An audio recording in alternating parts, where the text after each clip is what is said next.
THE JUNGLE by Upton Sinclair. Chapter 29. The man had gone back to a seat upon the platform, and Jurgis realized that his speech was over. The applause continued for several minutes, and then some one started a song, and the crowd took it up, and the place shook with it. Jurgis had never heard it, and he could not make out the words, but the wild and wonderful spirit of it seized upon him. It was the Marseillaise. As stanza after stanza of it thundered forth, he sat with his hands clasped, trembling in every nerve. He had never been so stirred in his life. It was a miracle that had been wrought in him. He could not think at all. He was stunned. Yet he knew that in the mighty upheaval that had taken place in his soul, a new man had been born. He had been torn out of the jaws of destruction. He had been delivered from the thraldom of despair. The whole world had been changed for him. He was free. He was free! Even if he were to suffer as he had before, even if he were to beg and starve, nothing would be the same to him. He would understand it and bear it. He would no longer be the sport of circumstances. He would be a man, with a will and a purpose. He would have something to fight for, something to die for, if need be. Here were men who would show him and help him, and he would have friends and allies. He would dwell in the sight of justice, and walk arm in arm with power. The audience subsided again, and Jurgis sat back. The chairman of the meeting came forward and began to speak. His voice sounded thin and futile after the others, and to Jurgis it seemed a profanation. Why should anyone else speak, after that miraculous man? Why should they not all sit in silence? The chairman was explaining that a collection would now be taken up to defray the expenses of the meeting, and for the benefit of the campaign fund of the party. Jurgis heard, but he had not a penny to give, and so his thoughts went elsewhere again.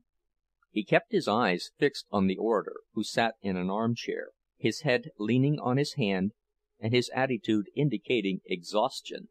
But suddenly he stood up again, and Jurgis heard the chairman of the meeting saying that the speaker would now answer any questions which the audience might care to put to him. The man came forward, and someone, a woman, arose and asked about some opinion the speaker had expressed concerning Tolstoy. Jurgis had never heard of Tolstoy, and did not care anything about him. Why should anyone want to ask such questions after an address like that? The thing was not to talk, but to do. The thing was to get hold of others and rouse them, to organize them and prepare for the fight. But still the discussion went on, in ordinary conversational tones, and it brought Jurgis back to the everyday world. A few minutes ago he had felt like seizing the hand of the beautiful lady by his side and kissing it. He had felt like flinging his arms about the neck of a man on the other side of him. And now he began to realize again that he was a hobo, that he was ragged and dirty and smelled bad, and had no place to sleep that night. And so at last, when the meeting broke up and the audience started to leave, poor Jurgis was in an agony of uncertainty.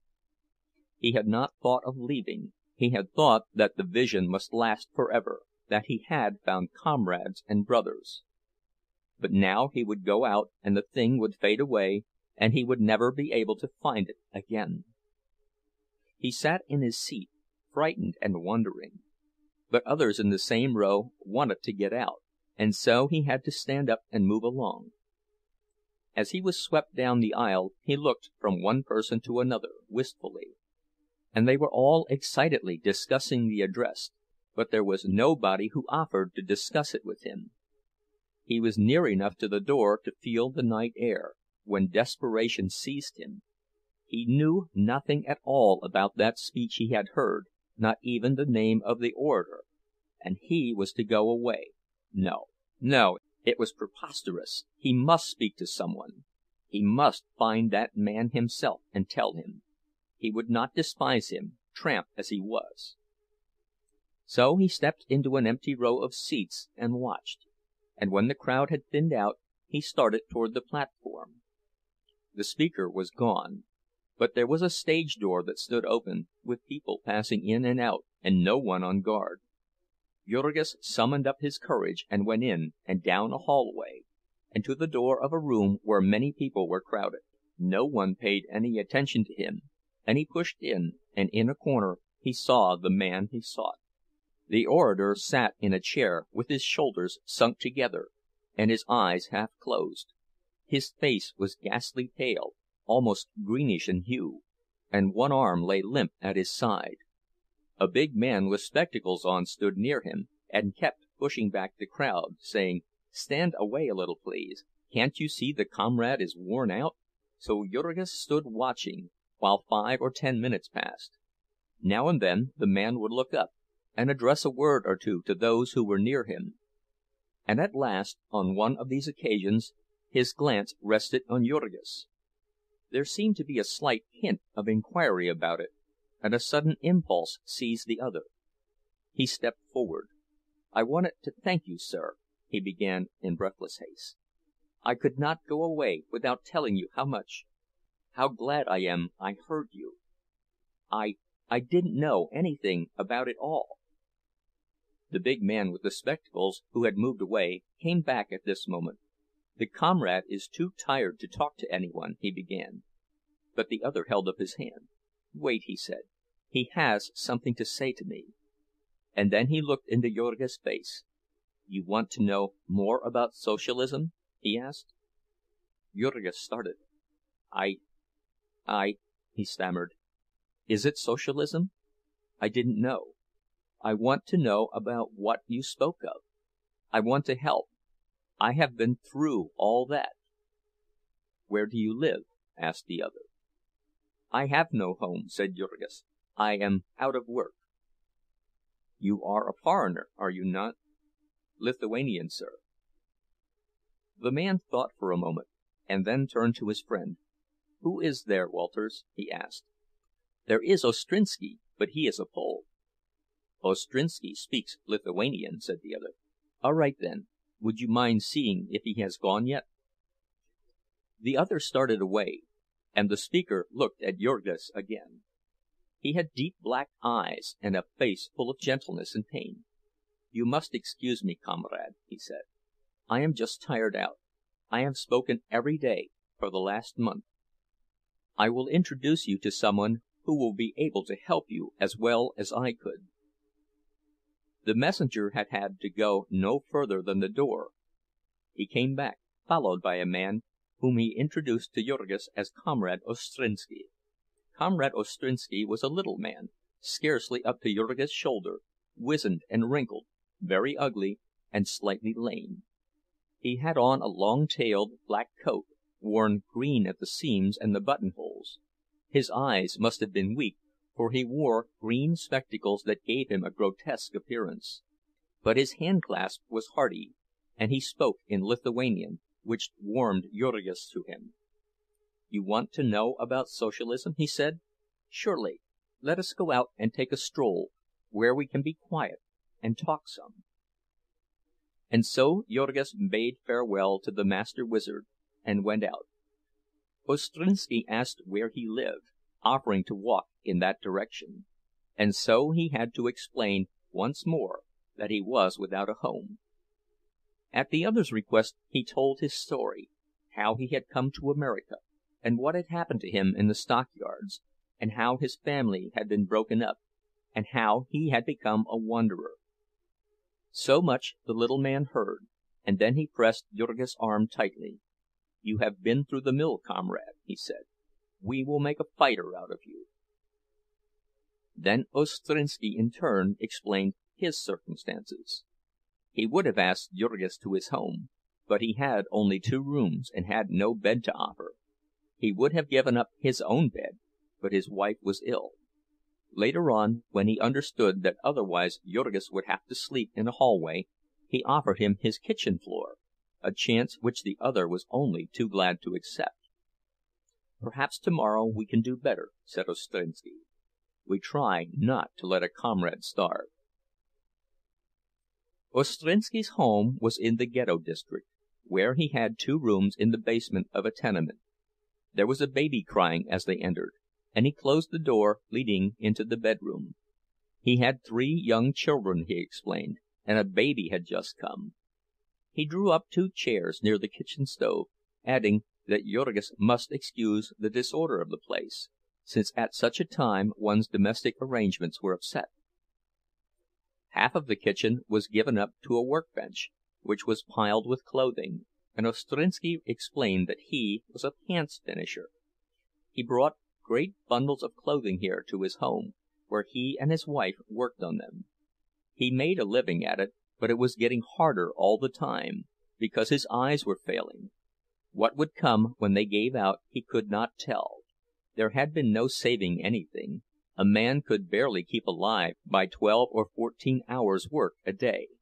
The finishing of pants did not take much skill, and anybody could learn it, and so the pay was forever getting less. That was the competitive wage system, and if Jurgis wanted to understand what socialism was, it was there he had best begin. The workers were dependent upon a job to exist from day to day, and so they bid against each other, and no man could get more than the lowest man would consent to work for. And thus the mass of the people were always in a life-and-death struggle with poverty. That was competition so far as it concerned the wage earner, the man who had only his labor to sell. To those on top, the exploiters, it appeared very differently, of course. There were few of them, and they could combine and dominate, and their power would be unbreakable. And so all over the world 2 classes were forming, with an unbridged chasm between them: the capitalist class, with its enormous fortunes, and the proletariat, bound into slavery by unseen chains. The latter were 1,000 to 1 in numbers, but they were ignorant and helpless, and they would remain at the mercy of their exploiters until they were organized, until they had become class-conscious. It was a slow and weary process, but it would go on. It was like the movement of a glacier. Once it was started, it could never be stopped. Every socialist did his share, and lived upon the vision of the good time coming, when the working class should go to the polls and seize the powers of government, and put an end to private property in the means of production. No matter how poor a man was, or how much he suffered, he could never be really unhappy while he knew of that future. Even if he did not live to see it himself, his children would, and to a socialist, the victory of his class was his victory. Also, he had always the progress to encourage him. Here in Chicago, for instance, the movement was growing by leaps and bounds. Chicago was the industrial center of the country, and nowhere else were the unions so strong. But their organizations did the workers little good, for the employers were organized also. And so the strikes generally failed, and as fast as the unions were broken up, the men were coming over to the Socialists. Ostrinski explained the organization of the party, the machinery by which the proletariat was educating itself. There were locals in every big city and town, and they were being organized rapidly in the smaller places. A local had anywhere from 6 to 1,000 members, and there were 1,400 of them in all, with a total of about 25,000 members who paid dues to support the organization. Local Cook County, as the city organization was called, had 80 branch locals, and it alone was spending several $1,000s in the campaign. It published a weekly in English, and one each in Bohemian and German. Also, there was a monthly published in Chicago, and a cooperative publishing house that issued 1.5 million of socialist books and pamphlets every year. All this was the growth of the last few years. There had been almost nothing of it when Ostrinski first came to Chicago. Ostrinski was a Pole, about 50 years of age. He had lived in Silesia, a member of a despised and persecuted race, and had taken part in the proletarian movement in the early 70s, when Bismarck, having conquered France, had turned his policy of blood and iron upon the International. Ostrinski himself had twice been in jail, But he had been young then, and had not cared. He had had more of his share of the fight, though, for just when Socialism had broken all its barriers and become the great political force of the empire, he had come to America and begun all over again. In America everyone had laughed at the mere idea of Socialism then. In America all men were free. As if political liberty made wage slavery any the more tolerable, said Ostrinski. The little tailor sat tilted back in his stiff kitchen chair, with his feet stretched out upon the empty stove, and speaking in low whispers, so as not to waken those in the next room. To Jurgis he seemed a scarcely less wonderful person than the speaker at the meeting. He was poor, the lowest of the low, hunger-driven and miserable. And yet how much he knew, how much he had dared and achieved, what a hero he had been! There were others like him, too, thousands like him, and all of them working men. That all this wonderful machinery of progress had been created by his fellows, Jurgis could not believe it. It seemed too good to be true. That was always the way, said Ostrinski. When a man was first converted to Socialism, he was like a crazy person. He could not understand how others could fail to see it, and he expected to convert all the world the first week. After a while he would realize how hard a task it was, and then it would be fortunate that other new hands kept coming, to save him from settling down into a rut. Just now Jurgis would have plenty of chance to vent his excitement, for a presidential campaign was on, and everybody was talking politics. Ostrinski would take him to the next meeting of the branch local, and introduce him, and he might join the party. The dues were 5 cents a week, but anyone who could not afford this might be excused from paying. The Socialist Party was a really democratic political organization. It was controlled absolutely by its own membership, and had no bosses. All of these things Ostrinski explained, as also the principles of the party. You might say that there was really but one socialist principle, that of no compromise, which was the essence of the proletarian movement all over the world. When a socialist was elected to office, he voted with old party legislators for any measure that was likely to be of help to the working class. But he never forgot that these concessions, whatever they might be, were trifles compared with the great purpose, the organizing of the working class for the revolution.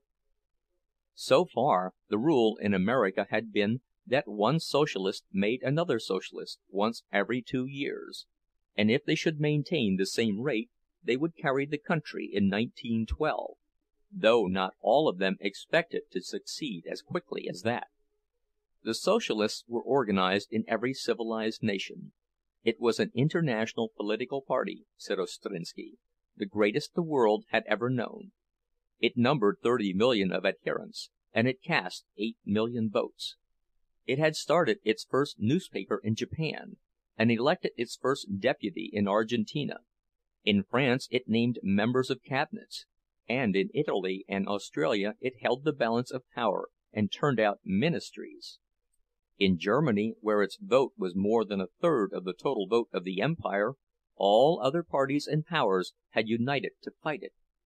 It would not do, Ostrinski explained, for the proletariat of one nation to achieve the victory, for that nation would be crushed by the military power of the others. And so the socialist movement was a world movement, an organization of all mankind to establish liberty and fraternity.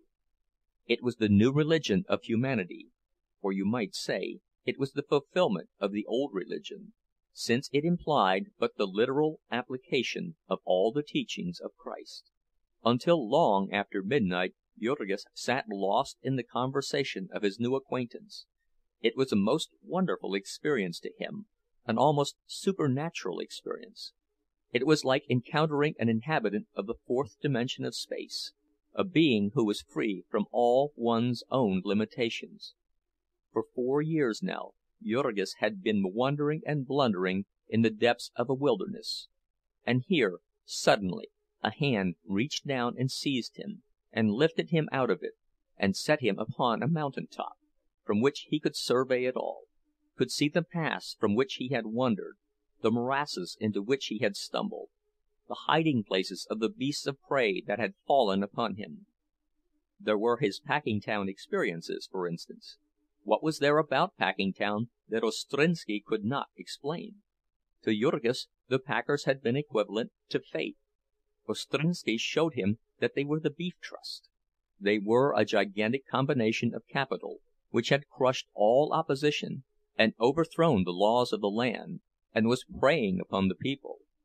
Jurgis recollected how, when he had first come to Packingtown, he had stood and watched the hog-killing, and thought how cruel and savage it was, and come away congratulating himself that he was not a hog.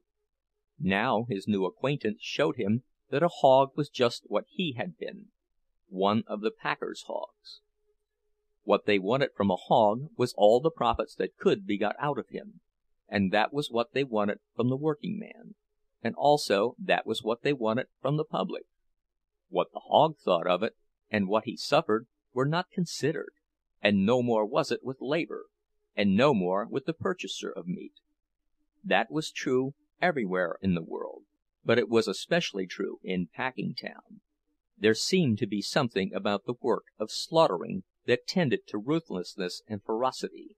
It was literally the fact that in the methods of the packers 100 human lives did not balance a penny of profit. When Jurgis had made himself familiar with the Socialist literature, as he would very quickly, he would get glimpses of the Beef Trust from all sorts of aspects, and he would find it everywhere the same. It was the incarnation of blind and insensate greed. It was a monster devouring with 1,000 mouths, trampling with 1,000 hoofs. It was the great butcher. It was the spirit of capitalism made flesh. Upon the ocean of commerce it sailed as a private ship. It had hoisted the black flag and declared war upon civilization. Bribery and corruption were its everyday methods. In Chicago, the city government was simply one of its branch offices. It stole billions of gallons of city water openly. It dictated to the courts the sentences of disorderly strikers. It forbade the mayor to enforce the building laws against it. In the national capital, it had power to prevent inspection of its product and to falsify government reports. It violated the rebate laws, and when an investigation was threatened, it burned its books and sent its criminal agents out of the country. In the commercial world, it was a juggernaut car. It wiped out thousands of businesses every year. It drove men to madness and suicide.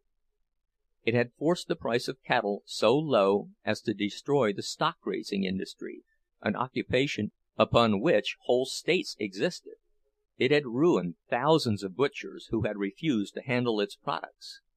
It divided the country into districts, and fixed the price of meat in all of them. And it owned all the refrigerator cars, and levied an enormous tribute upon all poultry and eggs and fruit and vegetables. With the millions of dollars a week that poured in upon it, it was reaching out for the control of other interests: railroads and trolley lines, gas and electric light franchises. It already owned the leather and the grain business of the country.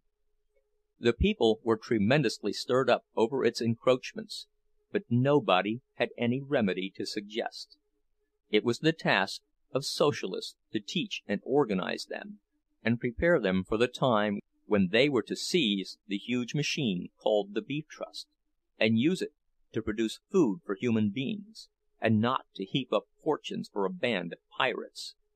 It was long after midnight when Jurgis lay down upon the floor of Ostrinski's kitchen, and yet it was an hour before he could get to sleep, for the glory of that joyful vision of the people of Packingtown, marching in and taking possession of the Union stockyards. End of chapter 29.